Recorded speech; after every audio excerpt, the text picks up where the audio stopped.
the Moroccan city of Ouazzane, where Jews are on a pilgrimage. They're at the burial site of a rabbi, Amran ben Diwan.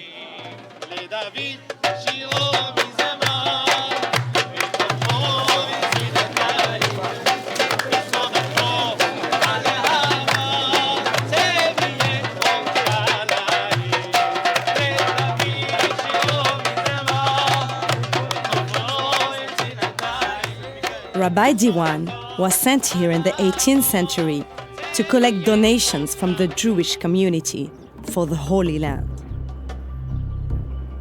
250,000 Jews once lived in Morocco, the largest Jewish community in the Arab world.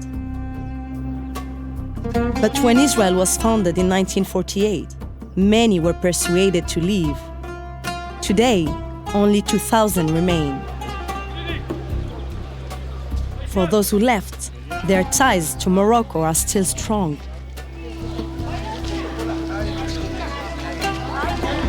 Je suis ici aujourd'hui à Ouazzane, au pèlerinage d'un grand rabbin qui a fait des miracles il y a plus de 150 ans, Rabbi Amran ben Diwan. Et ça fait partie en fait de ma culture. Enfant, j'ai toujours fréquenté, on va dire, les pèlerinages avec mes parents. C'était des moments très forts dans ma vie d'enfant. Donc en quelque sorte, quand je viens pèleriner ici, c'est mon enfance que je viens retrouver.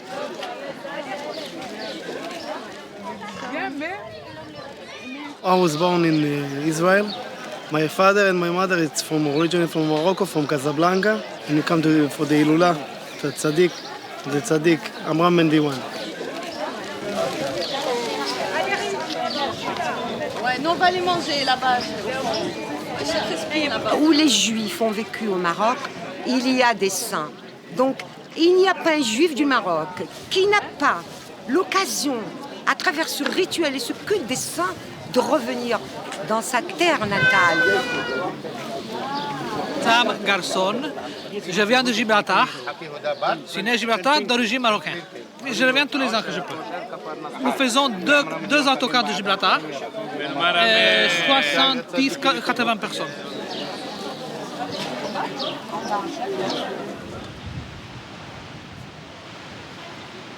هاد البلاصه الملاح فين كانوا ساكنين اليهود هادو الديور ديالهم اللي كانوا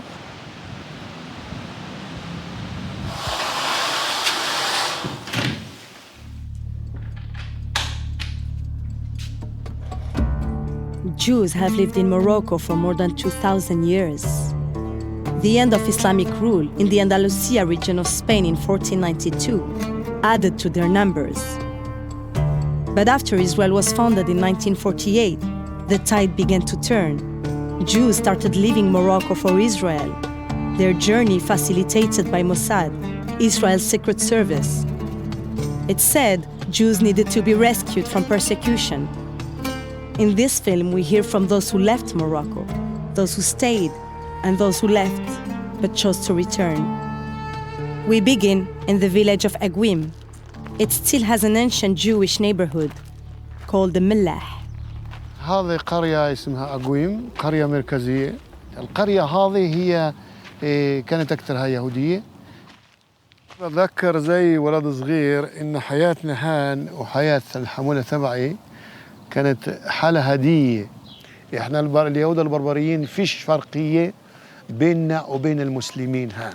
كنا في نفس البيت ساكنة حمولة مزيغية مسلمية والتاني يهود دينهم يهود فيش فرقية بيننا وبينهم ماذا يعني يقلوا دين تاقلت منو دين استاقلت منو استاقلت برك دار سعود ايوه شالوم منو شالوم ابن بيجو يرسم جيتها عافلك لكم مرحبا بكم شكرا هكيك كتر خير ربي انا بذكر كي ولد صغير ان أبوي حكى لنا إن يمكن 6 شهور قبل إن إحنا رايحين نروحوا على إسرائيل وجينا هان للقرى هذه وكانوا يمكن 12 باص لونهم أخضر وقفين هان على الشارع وكل يهود المنطقة كانوا بيطلعوا كلتنا طلعنا 90% المحل واحد في إسرائيل قرية زي هذه قرية تبع فلاحين. في كل المغرب وأنا كل شهر بجي على المغرب بيسألوني ليش راحتوا من المغرب؟ اليهود تبع قويم تبع هذه القرية فيش إلهم أي سبب في العالم يطلعوا من هان. أنا اللي هزيت الباكاج ديالهم. الباكاج ديالهم طلقة. كان تفكروا مشاو اليهود على خاطر ديك الماكلة اللي موالف كانوا وكلو ما بقاتش. داك حوايج اللي كنلعبوا ما كاينش. اليهود ما بغينا باش يمشيو.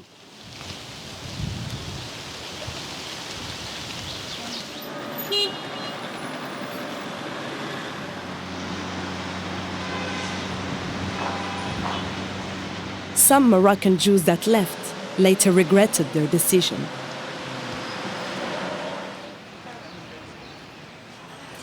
Fanny Mergui emigrated to Israel as a teenager. She studied psychology in France. She also became a political activist. In 2004, she returned to Morocco. Mon grand-père est venu avec ses deux frères à Dodan, de la région de Marrakech, d'un village qui s'appelle Zaouia Sidi El Hal, pour s'installer à Casablanca en 1912. Et donc, ils étaient déjà commerçants en produits d'épicerie, et quand ils sont venus à Casa, alors là, ils ont fait fortune en 20 ans.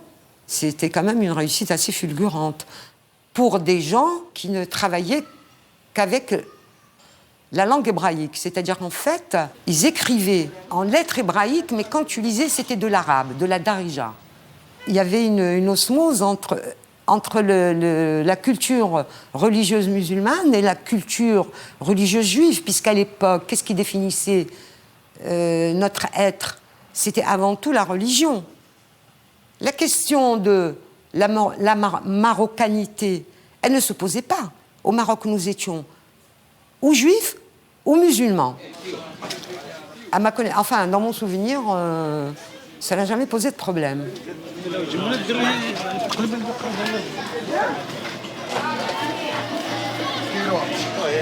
Donc ça, c'est Bab Marrakech. Là, c'est la place. Il y avait un commissariat, je ne sais pas s'il est toujours ouvert. Et en fait, à partir d'ici, c'était, on va dire, le royaume des Juifs. À partir d'ici.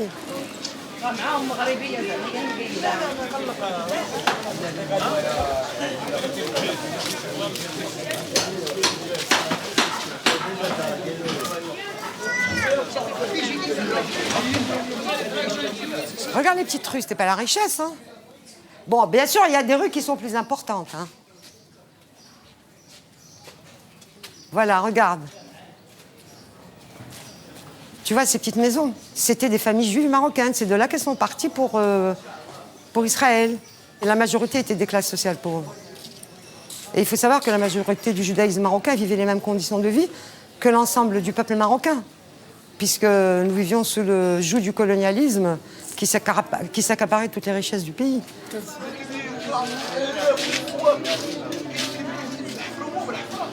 اليهود كانوا هنا معمرين الدنيا هنايا بيعوا شراء كانوا دايرين حوانات كانوا دايرين تجاره بزاف هنايا كيصوبوا صبابات دايرين حتى محلات ديال الزاريت دايرين فراران دايرين خويا الزيت فاخر كانوا عنده ديور كان عنده داكشي خوا داكشي وحنا كنا ساكنين في الدار كانوا معنا اليهود كان عقلنا با وداكشي كانوا معاهم اليهود إيزا موشي ميير الصويري عبد الواحد كاع كنا عايشين هنا عندهم الحوانت هنا كان عندهم الزيتون هنا كانت الدنيا عامره كان ما يذهبش هما خوات الدنيا فهمتيني ملي كنا مدورين معاهم شويه حركه وهذا فهمتيني.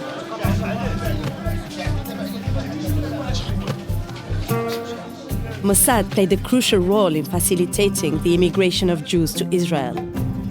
In 1954, it sent one of its agents to Morocco to set up a secret base.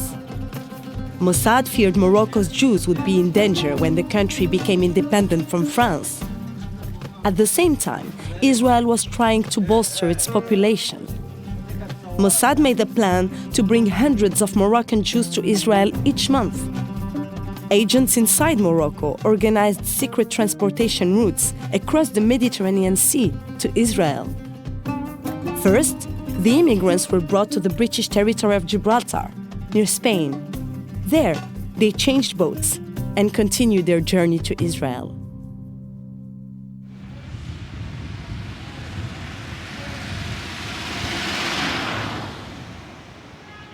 Entre 1948 et 1961, 100 000 Juifs du Maroc ont été déplacés vers l'État d'Israël. Mais le pire, c'est que nous avions le sentiment que nous étions tellement en danger. Au Maroc? C'est ce qu'on nous a inculqué. C'est ce qu'on nous a inculqué. Je veux dire, la propagande, il faut le dire, je n'ai pas peur. La propagande du mouvement sioniste était très intense.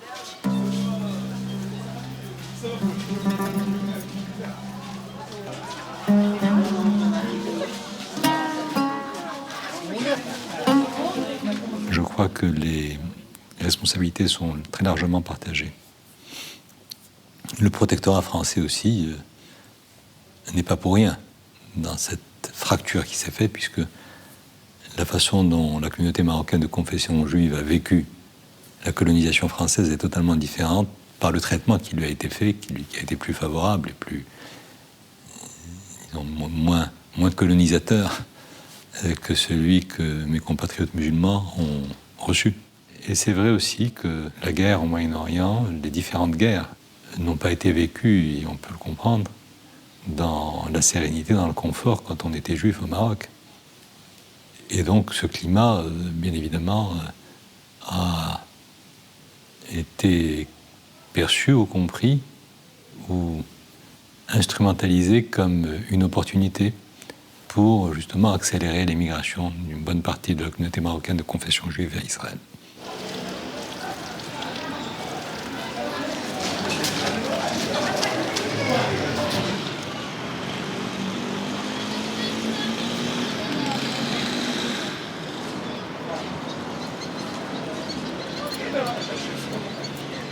Nous avions en face la mer. Il n'y avait pas ces bâtiments. Et en permanence, pendant des années, j'ai vu des familles entières venir de ces rues-là. Des familles entières, elles venaient de partout, de là-bas, etc. Et il y avait le bateau qui les attendait pour les amener en terre promise. Et ça a duré des années. Ici, pendant des jours et des jours, des mois et des mois, je rentrais chez moi, petite fille, terrorisée et pleurant de chagrin de voir toutes ces personnes partir, terrorisées. Et petit à petit, au fil des ans, au fil des mois, les rues de la Médina, les rues du Mela se sont vidées de leurs habitants, se sont vidées de leurs familles juives. Quelques années plus tard, je les ai suivis. J'avais 16 ans et demi, mais ça, c'est une autre histoire. Mais elle est liée à cela. C'est parce que je les ai vus partir que j'ai voulu faire comme eux. Mais c'est aussi parce qu'ils sont restés là-bas que je suis revenue sur ces lieux.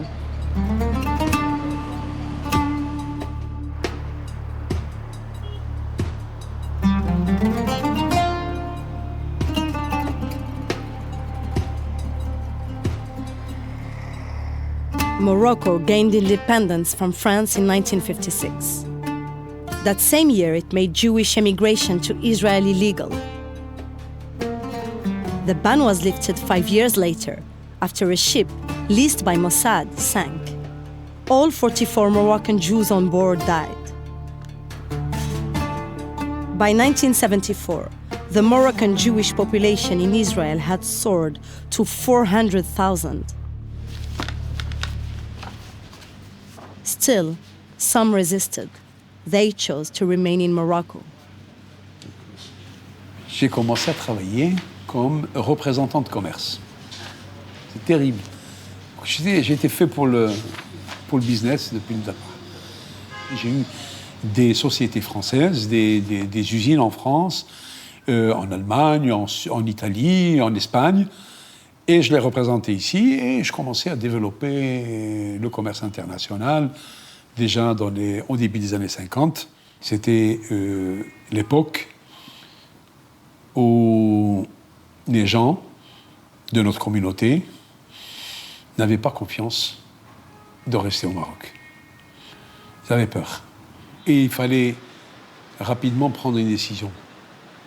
Je venais de me marier, je me suis marié en 58. Et la première des questions que nous avons abordées, ma femme et moi, qu'est-ce qu'on fait? Et je dis à ma femme, maintenant, on choisit. Si on prend la décision de partir, on fait nos valises aujourd'hui, et demain, on est dans l'avion, on est parti. C'est terminé, on n'en parle plus. Mais si on décide de rester là, on pose nos valises et on est installé. Il n'y a plus de valises. Eh bien, on a joué au loto, et on a dit on reste. Et on est resté. Et on ne le regrette pas. On ne le regrette pas parce que les peurs étaient infondées. Les peurs que les gens avaient n'avaient aucune base, aucun fondement, n'est-ce pas? C'était une peur que l'un mettait dans le cœur de l'autre. Bon, on s'est installé en disant, nous sommes là.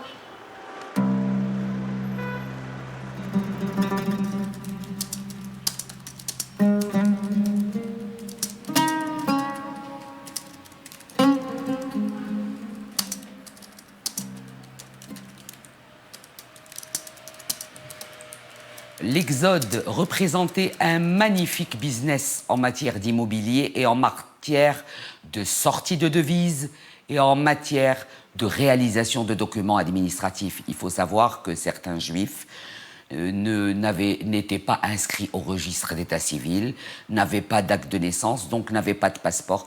Et ça a été un énorme business. Beaucoup de Marocains, juifs et musulmans, se sont enrichis après cet exode. Certains juifs ont racheté les biens d'autres juifs. Beaucoup de musulmans ont racheté les biens des juifs.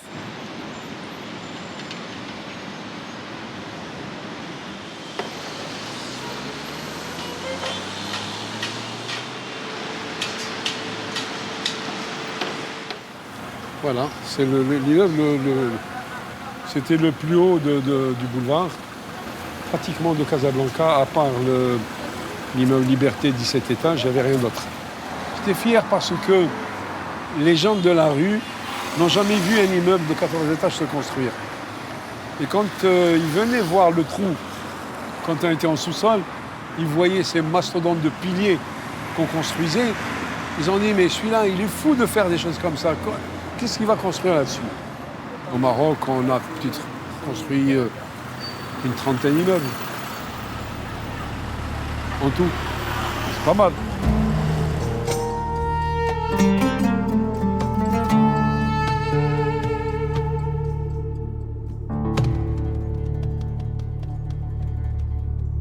Mais tu t'imagines, cet idiot-là, il est en train d'acheter alors que tout le monde s'en va? Mais à qui tu vas acheter tout ça? Pour qui tu vas acheter tout ça? Tout le monde fout le camp. Et 20 ans après, ces mêmes gens sont revenus au Maroc, pas pour habiter, mais de passage. Et tu es toujours là. Je dis oui, eh bien, je crois que c'est toi qui avais raison. Mais vous savez, moi, je n'ai jamais cherché à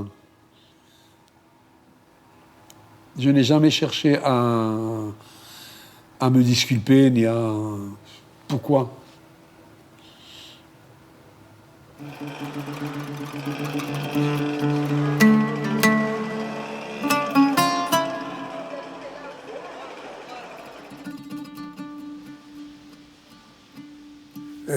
اسمي داود منصور. ولدت في فلسطين، في قرية في فلسطين اسمها أم الزينات. في عام 48 بالضبط في 15 مايو اليهود هاجموا قريتنا وأرغمونا على الخروج، وبقية العائلة الآن في المخيم. وأنا طبعا تعلمت، أخذت الشهادة الثانوية واشتغلت معلم، ومن بعد جيت المغرب. كانت هجرة اليهود المغاربة إلى فلسطين قوية. أنا بشوف واحد رايح يسكن في داري، كنت أستاء، ما كنت أغضب، ولكن الإنسان من يمنعه هذا؟ ما حد يمنعه هذا. وهذا الحقيقة دعم إسرائيل، دعمها لأنه أعطاها طاقة بشرية، وكنت خصوصا في الجيش وفي الأعمال اللي هو الأشكيناز في إسرائيل. ما كيعملش عامل بناء يبني أو فلاح، شكون كيخدم فلاح؟ هم هادو، وكيخدم في البناء. كانوا بعد الاحتلال عام 67 كانوا يستخدموا العمال الفلسطينيين، ولكن فيما بعد خافوا من العمال الفلسطينيين، طردوهم، صاروا يجيبوا عمال من الخارج، وبعض اليهود العرب هدول هم صاروا يشتغلوا. إسرائيل فيها طبقية، الأشكيناز رقم 1، سفرديم رقم 2، العرب رقم 3.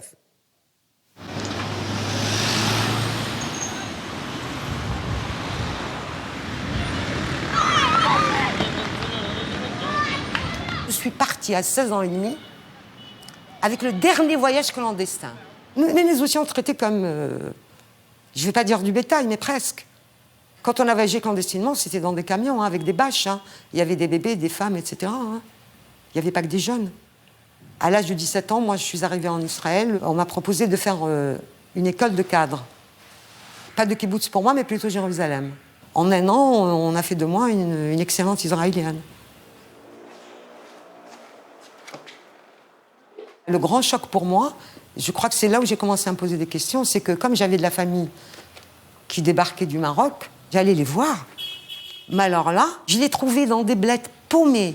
Il n'y avait pas une seule baraque, il n'y avait pas une seule épicerie. C'était le désert. Il y avait le désarroi dans leurs yeux. Nous devions être des citoyens de seconde zone sans aucune identité, parce qu'arabes. Morocco's shifting demographics complicated its relationship with Israel. The Jewish community helped fuel trade between the two countries.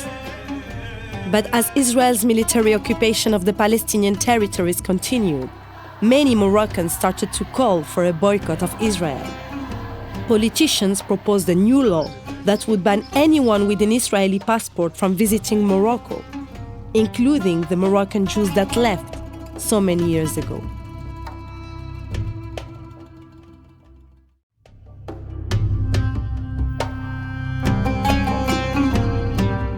By the 1970s, Mossad, Israel's secret service, had helped tens of thousands of Moroccan Jews emigrate to Israel. But for many, life was not what they'd imagined. They found themselves marginalized in their new country and longed for home.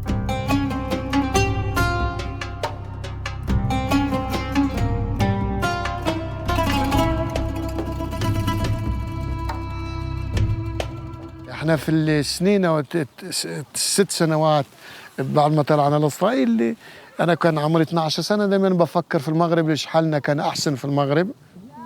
كان شفنا اهلنا مش كانوا مبسوطين زي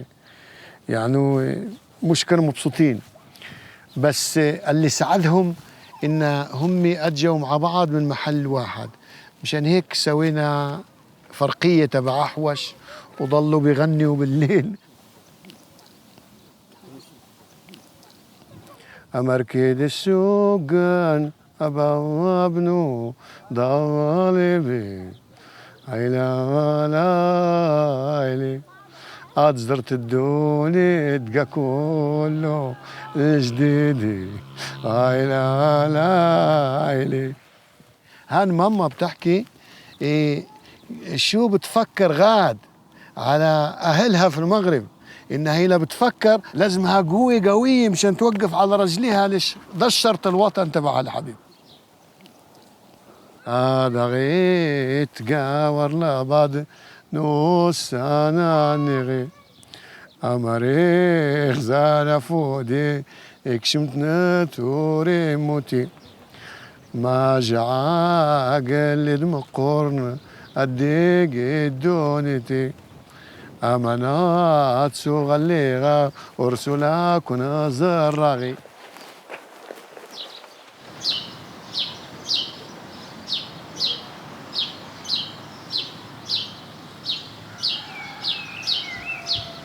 Le judaïsme marocain, il se compose de 2 éléments. C'est-à-dire qu'il y a déjà à la base un judaïsme berbère amazigh, puis après qui a été enrichi par l'apport du judaïsme séfarade, c'est-à-dire à partir de 1492, c'est-à-dire il y a eu beaucoup de juifs séfarades qui ont été expulsés de la péninsule ibérique. Donc toute cette population a trouvé refuge au Maroc. Et donc ce type de judaïsme andalou est venu pour enrichir le judaïsme amazigh. هذا الدستور جديد ديال المغرب دي جديده في 2011 في 2011 هذه كتقول ان المغرب هو بلاد مسلم ولكن عنده واحد الثقافه متعدده متنوعه. Oui, c'est-à-dire avec le départ des Juifs du Maroc, on a perdu beaucoup de choses. Le Maroc, culturellement, si vous voulez, a perdu beaucoup de choses. Et donc, c'est là, aujourd'hui, l'intérêt de trouver ce musée, de créer un musée, en fait. C'est pour combler un vide, c'est pour essayer de reconstituer, restituer une certaine mémoire, une mémoire brisée, perdue.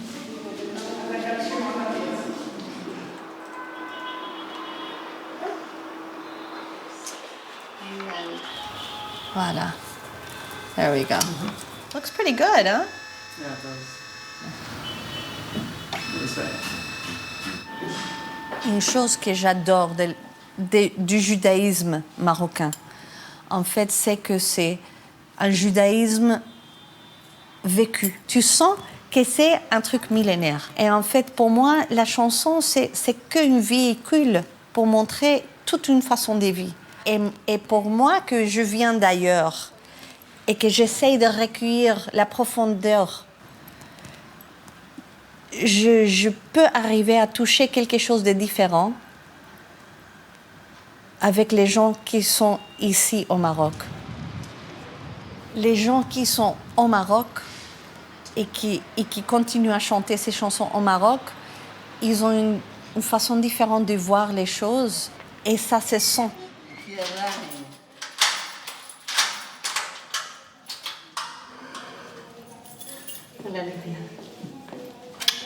¿Esta tú la cantas? La reina Sherifa Mora, la que mora en la Almería, es la que se encontró con su hermana que era hicieron cautivar a su hermana. Dicen que tiene deseo de una cristiana cautiva. Quiero aprenderme tu melodía. ¿Quieres aprender mi melodía? Sí. Yo me acuerdo, siempre lo cantaban así. Hay de cenar al desposado, hay de cenar a la de nabo. Tate, tate, que no hay cama, deja el amor para mañana. Tate, tate, que no hay dote, deja el amor para la noche. Dale cenar al desposado, dale cenar no ha cenado. Dale cenar al desposado, dale cenar que no ha cenado.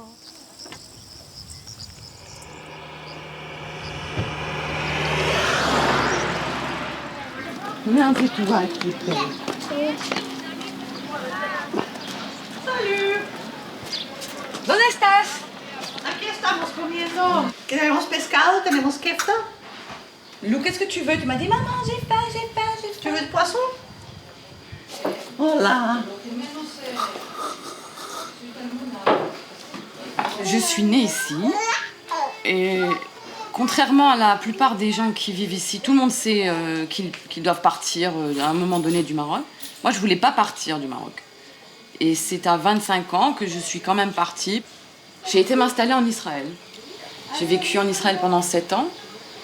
Et j'imagine que si j'ai choisi Israël, c'est aussi parce que c'était la patrie de cœur de mon père. Au départ, je suis revenue au Maroc parce que j'ai vécu en Israël des moments très intenses et j'ai perdu mon meilleur ami dans un attentat. Donc, suite à ça, je me suis un petit peu... J'ai comme enterré mon âme, quoi. Je J'ai voulu me protéger, mais j'en étais pas non plus forcément consciente, quoi. Donc au départ, je suis revenue ici sans me poser de questions.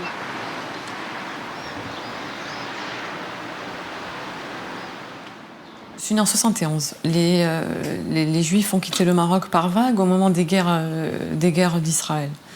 Donc, 71, il restait 73 derrière, et il y avait ce sentiment d'insécurité.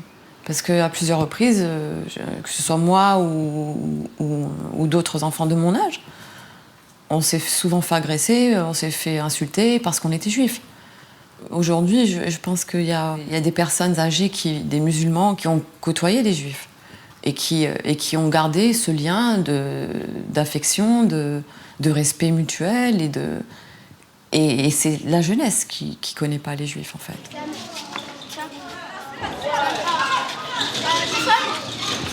Que j'avais vécu en Israël, oui. Je l'ai dit toujours ouvertement. La nationalité, je l'ai moins dit parce que j'ai pas envie qu'il y ait des amalgames qui soient faits. Parce qu'il y a toujours des amalgames qui sont faits. Je pense qu'aujourd'hui, on en parle un peu plus facilement, mais je pense que c'est toléré, pas accepté.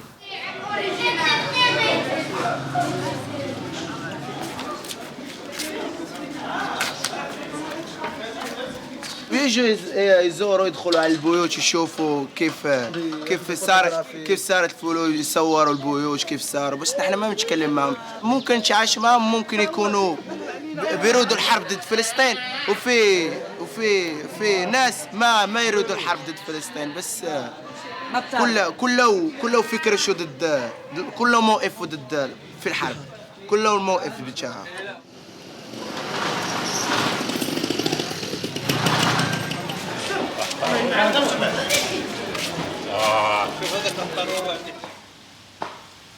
بشكل عام حتى محمد الخامس كان علاقته مع اليهود طيبة لغاية الآن. باقي العلاقة الرسمية مع إسرائيل علاقة طيبة وما فيش عداء. لكن الشعب المغربي بعد عام 48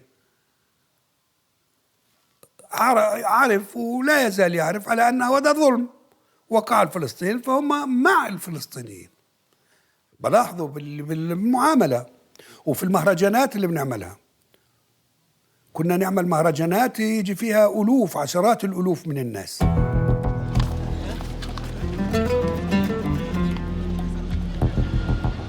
Officially, there are no diplomatic relations between Israel and Morocco. But since the 1980s, trade between the two countries has flourished. Today, Morocco is Israel's third largest trading partner in the region. Morocco imports agricultural products, communication technologies, as well as military equipment from Israel. Quelque part, c'est vrai que c'est à cause de la communauté, mais dans quel sens ? Dans le sens qu'à partir du moment où vous êtes rentré dans des relations cordiales avec les services secrets israéliens, avec l'armée israélienne et avec le gouvernement israélien pour organiser l'émigration de cette communauté, d'accord ? Évidemment, cela tisse le tapis rouge sur lequel de telles relations vont pouvoir marcher.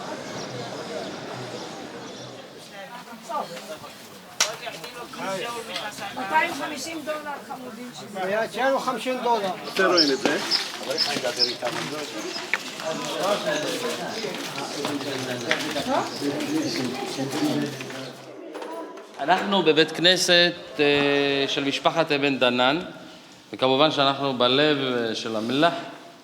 1998, המלך מחליט להקים צוות, שבראשו עומד אנדרה אזולאי, ועוד כמה שרים מממשלת מרוקו, לשפץ את בית הכנסת. אז שיפצו את בית הכנסת. איזה מוטיבים אנחנו רואים פה? שאתם תראו בכל מרוקו. קודם כל, ירוק כמובן, על האחדות שלנו עם האסלאם. My father is from Morocco. He was born in Morocco and he came to Israel when he was 9. So it's always been like a joint dream for us to come and visit and do like Tiul Shorashim. It's to find our roots in Morocco.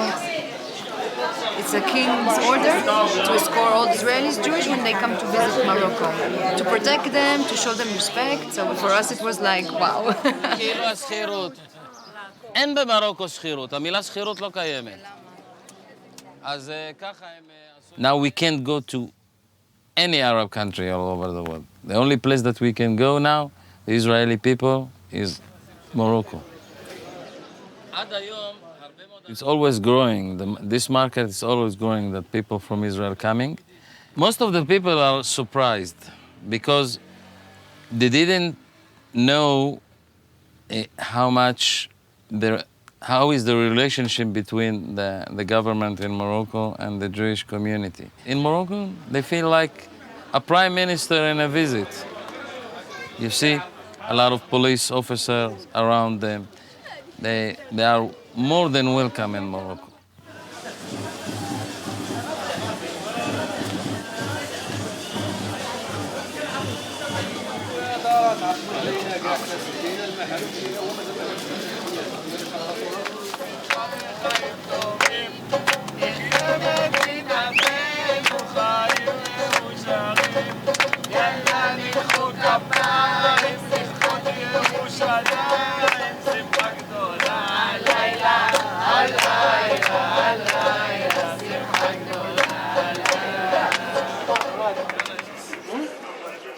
J'ai 3 passeports. Passeport israélien, passeport marocain, passeport français. Excusez-moi, Parce que- passeport, on a le droit. Ouais, un peu. Non, on a. Non, ما في Alors, On a le passeport marocain, le passeport israélien. Et c'est difficile, vous avez le droit? Il n'y a pas de problème? Non, il n'y a pas de problème. Pas du tout.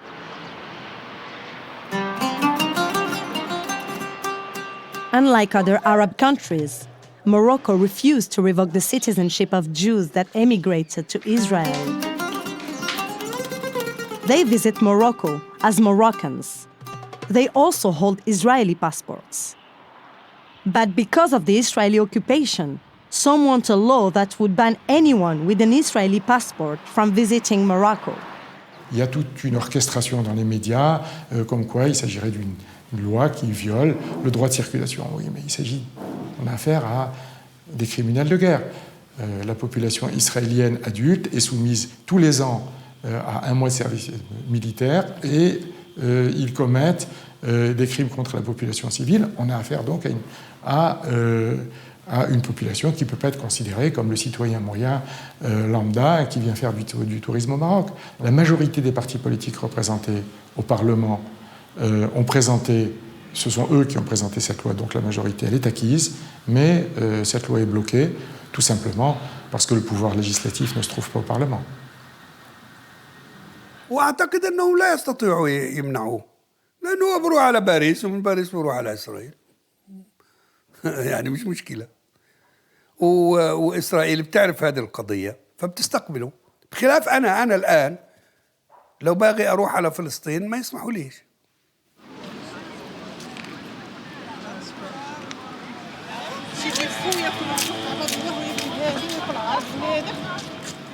Nous sommes engagés très tôt, et je suis heureux qu'on l'ait fait.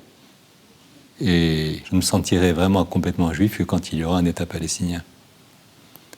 Parce que je ne suis pas juif par le sang qui coule dans mes veines, mais par les valeurs que j'essaie de garder dans ma tête. Et pour moi, mon judaïsme, c'est d'abord une responsabilité. Et cette responsabilité, elle est fondée dans l'altérité, c'est-à-dire dans la capacité ou le droit ou la nécessité irréfragable pour l'autre, celui qui est en face de moi, de jouir des mêmes droits que moi-même et du même respect que moi-même. Et aujourd'hui, celui qui est en face de moi, il est palestinien, si je veux rester complètement juif.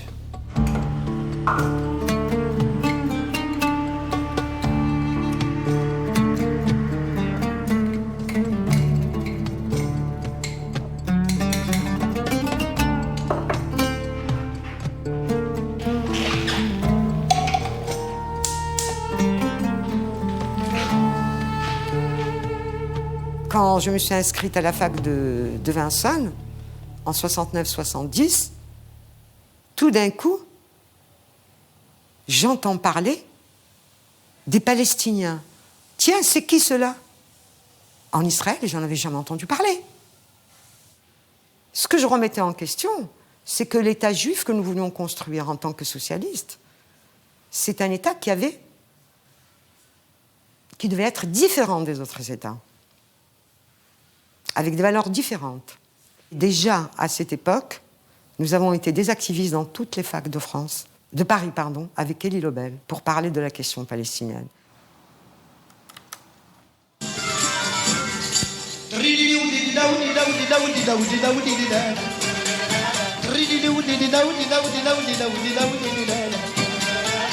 قالت لي ايه هو قالت لي لا لا هو قالت لي ايه هو قالت لي لا لا يا زعبانه لا لا لا لا يا خوانه يا خياطه هو لا لا. As the Jewish population of Morocco ages, its future is uncertain. They are working to preserve their culture, fearing it will vanish.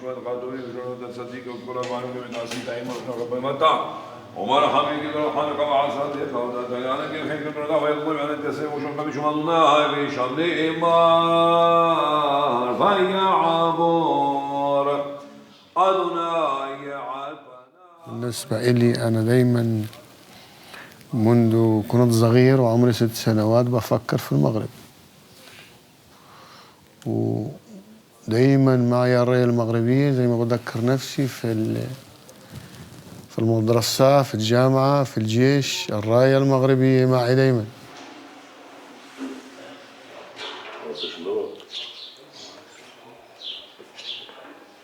عودت من إسرائيل إلى المغرب اللي مدة في حدود 6 سنوات. عودت على المغرب بعد ما خلصت كل إيش في إسرائيل. المرة دلقتني وشركتي انقصرت. الأهل زعلانين شوي ليش عودت على المغرب. شغل صعب، مصانع اللي اشتغلت معهم كمان الفلسطينية عايزين أرجع، بس أنا يمكن بفكرش أرجع. يعني أنا شايف إن الحياة في إسرائيل هي حياة ورا المصاري، جراي جراي جراي جراي، وأنا تعبت بدي أتريح، بدي أخلص حياتي زي ما بديتها في حياتي، بدت حياتي في المغرب، بدي أخلص حياتي في المغرب.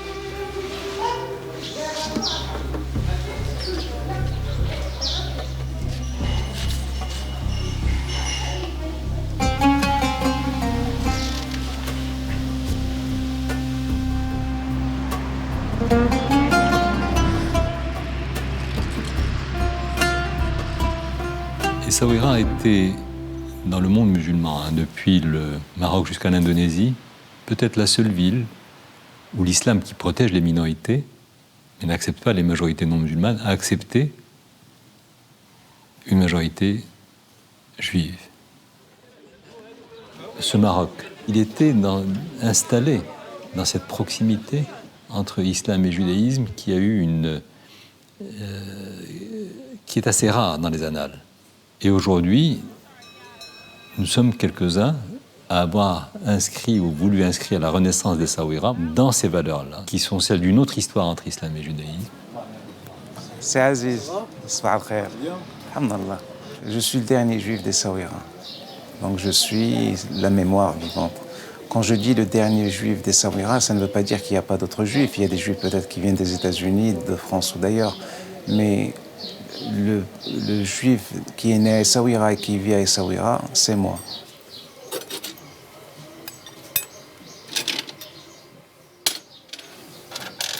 Je vais vous relater une anecdote des cousins à moi qui sont venus à Essaouira, qui sont nés en Israël et qui excellaient en dialecte marocain, Darija. Et un de mes 2 cousins, je les ai fait balader la Scala, le port, le cimetière. Et à un certain moment, mon cousin a éclaté en sanglots. Alors je lui ai dit, qu'est-ce qui ne va pas?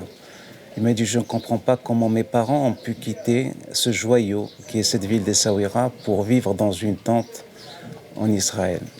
Pour vous dire que l'amour de cette ville est transmis aux enfants de ceux qui l'ont quittée. Même s'il n'y a plus de juifs, l'histoire est là, on ne peut pas l'effacer. La pierre est bavarde, les murs parle, communique, interpelle. Dès l'instant où vous avez 2 cimetières, vous avez toute une histoire qui est derrière. Donc c'est la mémoire, je ne vais pas dire morte, mais vivante. أنا حارسة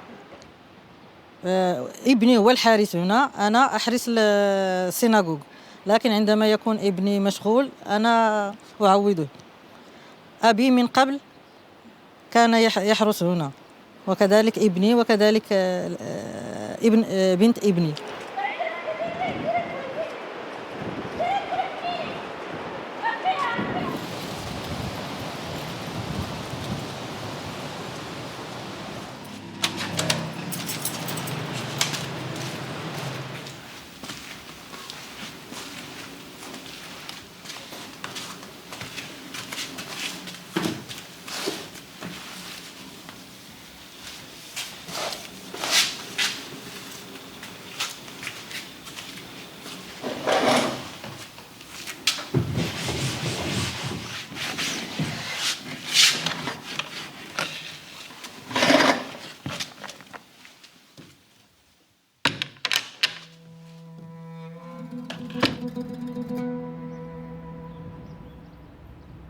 ديما غتكون الاهتمام في المقبره ديما مهم لولاد المسلمين باش يعرفوا التاريخ ديالنا ديال البلاد وكيف كانوا عايشين لانهم ما عاشوش في ديك الوقيته، ولكن تاريخ وجدودهم كيعاودوا لهم.